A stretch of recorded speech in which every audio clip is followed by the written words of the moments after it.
Today on Frontiers of Medicine. A sunken chest condition can hurt a child's self-image and possibly be life-threatening. We'll follow one brave young man as he undergoes a new minimally invasive procedure to correct the problem. A new prostate cancer test is cutting back on unnecessary surgeries, as well as the anxiety associated with prostate problems. That story and more, today on Frontiers of Medicine.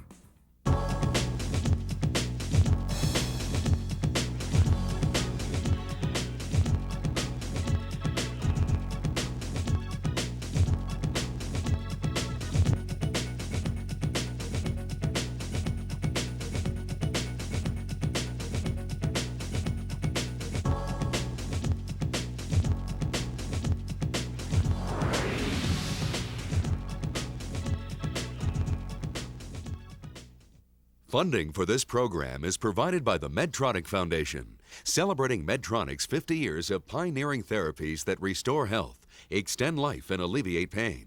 Medtronic, when life depends on medical technology. Welcome to Frontiers of Medicine. Children with sunken chest syndrome were once required to undergo a brutal corrective surgery. But now, doctors in Norfolk, Virginia have revolutionized the procedure to make it less painful and less dangerous. Brandon Wellington has a big day ahead of him. This 9-year-old boy will undergo surgery to correct a sunken chest at the Children's Hospital of King's Daughters in Norfolk, Virginia. Fluffy goes in and comes out with the operation. As one goes down the chest here, his depression gets worse and worse.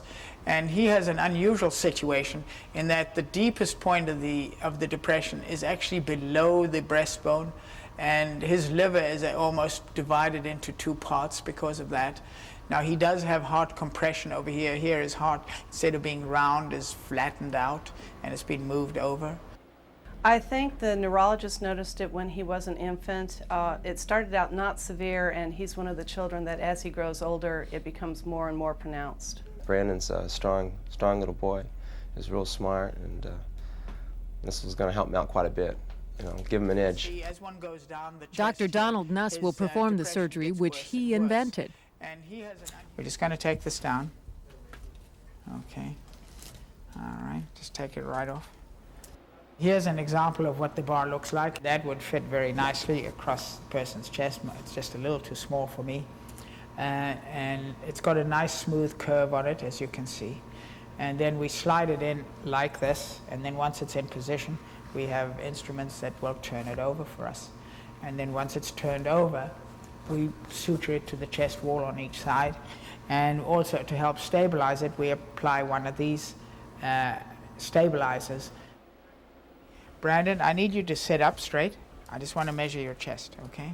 And it's really analogous to having braces put on one's teeth. When a dentist puts braces on the teeth, he slowly tightens up the braces and brings them into position, straightens them out. This procedure, we use a brace. We put a brace under the breastbone. The only difference is that we do instant correction. The old way of correcting sunken chest has many complications and seems brutal to Dr. Nuss. It involves literally removing the front part of the ribs and hoping they grow back normally.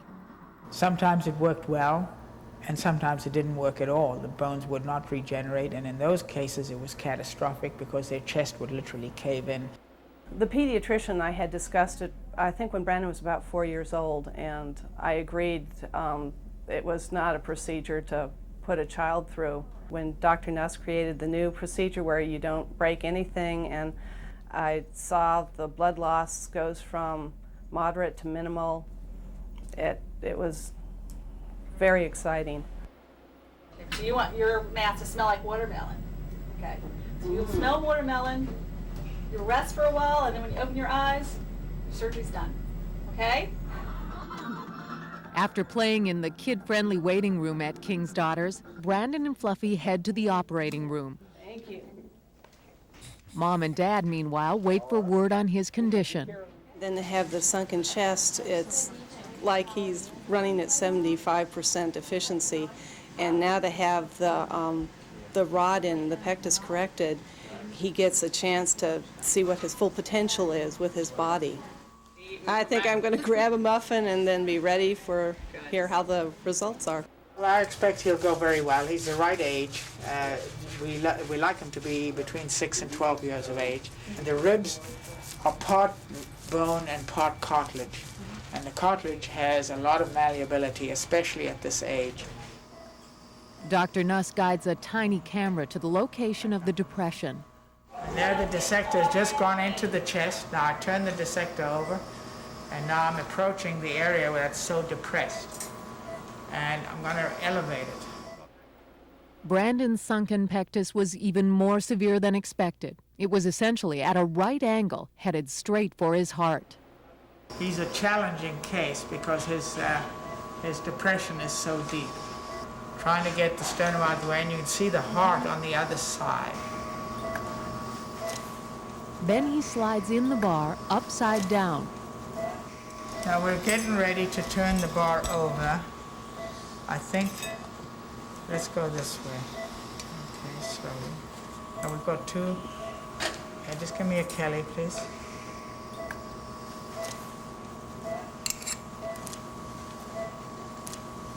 And there it is. Okay. And as you can tell, we've completely corrected the depression. Rotating the bar literally pops the chest out without breaking bones. Yes, skin hook, please. Okay. Now, surgeons carefully secure the bar to the chest wall. This way, Brandon will be able to go about the life of a normal, active kid without worrying about the bar moving. Oh, it went very well, despite the fact that he had a very severe depression. Because his bones are still malleable and flexible, we were able to get it beautifully corrected in one go. Sometimes we have to turn the bar over several times and bend it some more. Dr. Nuss is eager to give Brandon's parents the good news. Everything went just fine. In fact, it could not have gone any better. Brandon will wear the bar for about 2 years. Then he'll return to King's Daughters, where Dr. Nuss will simply remove it in an outpatient procedure. The procedure is rapidly spreading. I don't know the exact number, but we've had over 70 surgeons who have flown in to our center here in Norfolk to watch the operation. We sometimes have as many as 5 or 6 surgeons here at a time. And they've come from literally all over the States, and we've had surgeons from Europe as well. The Nuss procedure has created a new standard for correcting sunken chest, but it's also given kids like Brandon a better self-image and hope for a normal, healthy life. Prostate cancer tests are a frightening and often painful process. But now, a new, more accurate blood test may eliminate unnecessary surgeries. More than 40,000 men will die from prostate cancer this year. Among African American men, the story is even more grim. African American men are more likely to develop prostate cancer. They are also more likely to die from it. The most recent statistics show that African Americans die of prostate cancer approximately 4.2% of the time, as compared to 2.4% of the time for Caucasian Americans. So there's a substantial difference in that regard. When men show a high level of a protein called prostate-specific antigen, or PSA, they usually undergo a biopsy to check for prostate cancer. But nearly 75% of the men who test positively do not have cancer. While early detection is key to improving the survival rates among prostate cancer victims, too many men are wary of undergoing tests because so many of the biopsies prove unnecessary. Now, a study from the Washington University School of Medicine in St. Louis says a combination of 2 tests would reduce the number of unnecessary biopsies by 20%. Dr. Lascelles Anderson had to undergo biopsies because of his high PSA level, but he did not have cancer. I've had 2 biopsies, and although the sense is that biopsies are supposed to be painless, they're not. I mean, they're, you know, it's uncomfortable. And so anything that reduces the number of biopsies performed is good in that sense. The new Hybratech Tandem Free PSA test, designed to be used with the traditional Hybratech Total PSA test, would be an early alternative to biopsy surgery for patients with some markers for cancer. In tests, it caught 95% of prostate cancer. Here's how it works. PSA exists in the blood two ways. In one, it is a bound protein that is escaping the prostate as cancer destroys it. The other way PSA is in the blood is unbound or free. This PSA does not indicate cancer. The total PSA test does not distinguish between the two types. The free PSA reveals what percentage of the patient's PSA level is actually free or safe. If it's more than 25% free PSA, chances are a biopsy is not needed and any prostate condition is probably benign.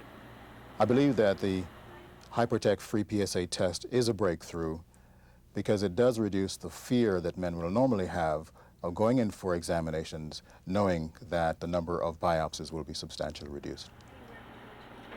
Doctors hope the combination of tests will help put a dent in the high numbers of prostate cancer deaths by helping catch the disease before it's too late.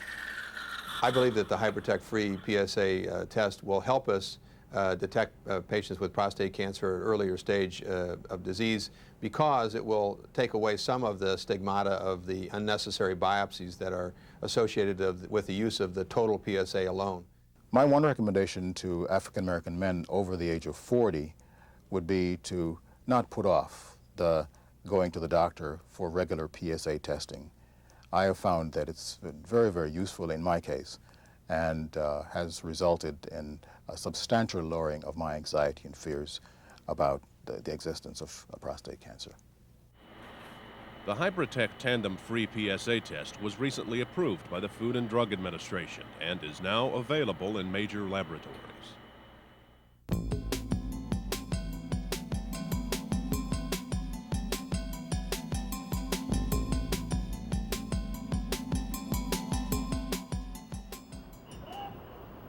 Heart attacks. Every 20 seconds, a person in the United States has one. Heart disease is now the #1 killer of women in the world, and a Yale University medical report suggests that when heart attacks strike women under 50, they're much more likely to kill than heart attacks in men of the same age. Indeed, the study of 385,000 heart attack victims under the age of 50 found that more than twice as many women died as men. But why are heart attacks more deadly for women? Well, over the years, experts have speculated that doctors and hospitals treat female heart attack patients less aggressively. But Yale University has found another possible explanation. They suggest that biology is an even more important factor. In general, women tend to experience less painful or almost no typical heart attack symptoms at all. A woman may not experience the severe chest pain as a man might. She may have just some intermittent pain, profound fatigue, nausea, unexplained heartburn. Over time, so women realize the severity of the situation too late. The resulting delay can create further damage to the oxygen-starved heart, increasing the chance of death. According to the American Heart Association, almost 10,000 women younger than 45 die annually of heart disease in the United States, the vast majority from heart attacks. What can be learned by this?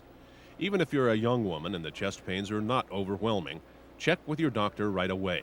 And as always, keep your heart healthy by controlling your weight, exercising, and quitting smoking. Cystic fibrosis. It is the most common fatal genetic disease in America. There are 30,000 Americans currently suffering from the disease and a reported 1,000 new cases diagnosed every year. About 1/2 of the sufferers die before age 31. Now a new drug called CPX, a relative of caffeine, may offer hope to the thousands affected by this dreadful disease. While traditional remedies just treated symptoms, CPX, a drug discovered at the National Institutes of Health and being developed by Cyclone Pharmaceuticals, is designed to attack the cause of cystic fibrosis, not just its symptoms. Taken as a daily pill, CPX would help the protein produced by the mutated gene perform its necessary functions. Cystic fibrosis attacks patients' lungs with thick mucus, resulting in airway blockage or infection. It also can harm digestion and vitamin absorption by clogging other organs. All of this from a single genetic defect that produces a mutated protein called CFTR.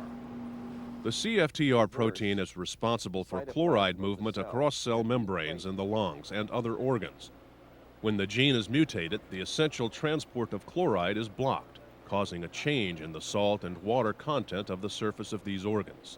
This leads to buildup of dangerous thick mucus, especially in the lungs and pancreas. CPX binds to the CFTR, restoring its ability to transport chloride and diminishing the buildup of mucus. Scientists say that CPX is a gene repair therapy, not a cure. But their hope is the CPX might be to cystic fibrosis patients what insulin is to diabetics, a way to treat their disease and lead a normal life. A picture may be worth 1,000 words, but to surgeons and brain tumor patients at UCLA, a picture of ongoing surgery may be worth a lot more than that. It seemed like a simple idea. How can surgeons use imaging technology during surgery to remove a brain tumor? For just over a decade now, doctors have been using magnetic resonance imaging, or MRI equipment, to diagnose a variety of neurological conditions, including brain tumors. But the procedure has always been done before or after surgery. Now, at UCLA Medical Center in Los Angeles, doctors have installed an MRI machine in the operating room. Doctors can get immediate images of the patient's brain tumor throughout the operation, allowing them to get closer than ever to the critical areas of the brain without damaging the patient's motor skills. What we can do here is we can open up the head and take out tumor, and we can assess our operation as we're going to see how the brain has shifted, how the tumor borders have shifted. It gives us the updated information that helps us get the whole tumor out if that's our surgical goal. 25-year-old Patricia Ulrich was told at another hospital her brain tumor was inoperable because it was too close to the motor skill areas of the brain. But after suffering with increasing numbness in her legs, fatigue, and headaches, she went to UCLA. The day they told me it was inoperable was the worst day of my life. And then having Dr. Urbino say he could do it was unbelievable. Patricia underwent surgery to remove her tumor in UCLA's Interventional MR, or IMR, suite. There, doctors had the imaging equipment to get much closer to her primary motor function areas without damaging them. We then take out the tumor outside of the magnet in this area here, and then intermittently throughout the case we slide the patient back in with the skull open so that we can get new pictures of the operation in progress. Doctors say the key to successful surgery is ensuring the imaging procedure adds as little time as possible so the patient isn't under anesthesia too long. We stop the surgery. It takes approximately a minute to put the patient in the MR scanner and set up the scan, approximately 4 minutes per image, and we usually do 2, so that's an 8-minute scan followed by a minute to resume the operation. And so it adds approximately 10 minutes to the cycle of surgery. While not all tumors removed in the IMR suite are cancerous, this technology is part of the ongoing effort to improve the odds for those who do have malignant tumors. For Patricia Ulrich, it's meant a new lease on life. Every physician I've had at UCLA has offered me hope in some way that there's something they can do. The MR is sort of the next step in neuronavigation. It's allowing us to see beyond the surface of the brain and to see how our actions upon the brain and the tumor affect the entire brain. UCLA has a multi-million-dollar IMR suite on the drawing board as part of its new medical center due to open in 2004. The National Institutes of Health are on the cutting edge of new techniques to help victims of Parkinson's disease. It's hard for her to walk. It's difficult for her to type. And even everyday household chores are a trial. Joan Samuelson has Parkinson's disease. Part of her brain is slowly degenerating, and she's slowly losing her basic motor skills. For Joan and more than 1 million other Americans suffering from this permanently degenerative brain disorder, ordinary lifestyles aren't taken for granted. I can't rely on my own power to kind of walk across the city. If I'm going to go for a walk, I might be able to walk for a while, but I don't know when I'm going to when the symptoms are going to fluctuate and I'll be stuck. So I can't plan on being independent without knowing there's a bus or something to rescue me. Part of understanding the treatment options for Parkinson's disease means identifying its root cause. Parkinson's develops when certain brain cells are killed off by deficient levels of dopamine, a nerve-signaling chemical in the brain. Dopamine is a neurochemical that controls motor function, and it gives the brain the ability to send signals from the brain